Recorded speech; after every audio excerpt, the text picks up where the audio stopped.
There's this recent statement from Jean-Marc Jancovici that really makes you stop and think. Oh, yeah. What's that? He basically said, flat out, we are making a mistake, putting so much money into AI.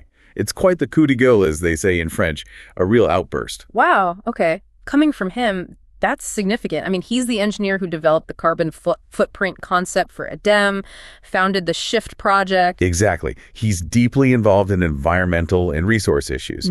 So when he questions this massive AI investment, well, it carries weight. Definitely. So our mission for this deep dive is to really unpack why he feels this way, based on the article covering his comments. What's behind this strong stance? Right. And his central argument seems to boil down to, well, misplaced priorities. He sees this huge sum, what was it, 109 billion euros earmarked for AI. Yeah, a massive figure. And he contrasts that with something like the National Forests Office in France. They manage like 10% of the country's territory. A huge area facing real environmental stress. Exactly. And their annual budget, just 1 billion euros.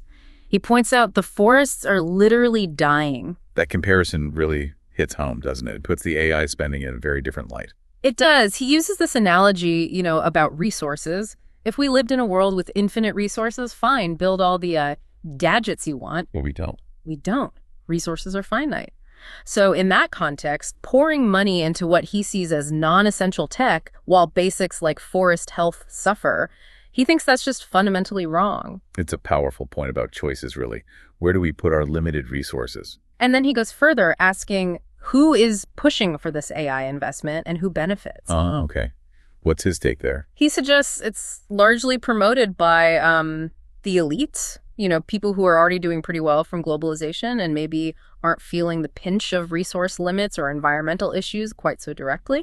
And meanwhile? Meanwhile, he argues that the problems affecting the vast majority, maybe 90% of people, are being neglected. They're not getting the focus or the funding. So it's a critique of who sets the agenda, in a way. Kind of. He frames it almost like we're rushing into AI because, well, it's something we can do. It's technically feasible, exciting perhaps. Well, other problems. Well, the really serious, maybe more complex problems, the ones affecting forests, climate, basic resources, they seem harder, maybe even insurmountable, so we sort of look away. That's a pretty sobering thought, investing in the achievable gadget instead of the necessary fix. And it's interesting, this sense of maybe a lack of clear vision in how we invest. That resonates with others, too. Philippe Waterloos, for instance. The creator of Le Podcast de Phil. Is him. He seems to agree with Jancovici on this point about, let's say, a strategic void. Waterloos wonders what might happen if that same level of funding, that AI-level funding... 109 billion. Yeah, what if that was directed towards climate action, towards ecological restoration? Could we get, much better outcomes for fundamental problems? It's a fair question. Redirecting the fire hose of cash, so to speak. But Waterloos also adds a note of maybe cautious optimism, or at least nuance. Oh, how so? Well, he shares the concern about current priorities. He also makes the point that we shouldn't just write off AI completely. There's potential there, right? Potential for what? Potential for AI to actually help tackle climate change and other environmental issues. Okay. So using the tool, but maybe directing it differently. Exactly. It's not necessarily that AI itself is the problem, but rather how we're prioritizing its development and application, perhaps at the expense of other critical needs. So bringing it all together then, Jankovici's core message is a stark warning about misallocating resources. He sees the AI boom as prioritizing gadgets for a few over-essentials for the many, especially given our finite planet. Right, a fundamental critique of our current path.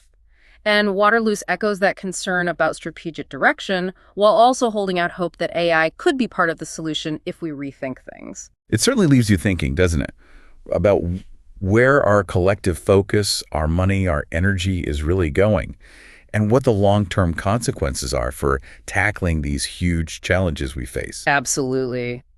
If this deep dive into Jankovici's coup de gueule got you thinking, you might want to check out the full article or look into the work of the Shift Project. And of course, you can hear more discussions like this on the podcast of Philippe. Indeed. And hey, while you're thinking about priorities, if you enjoy these deep dives, maybe help us reach our goal of 1,000 subscribers. We'd really appreciate it.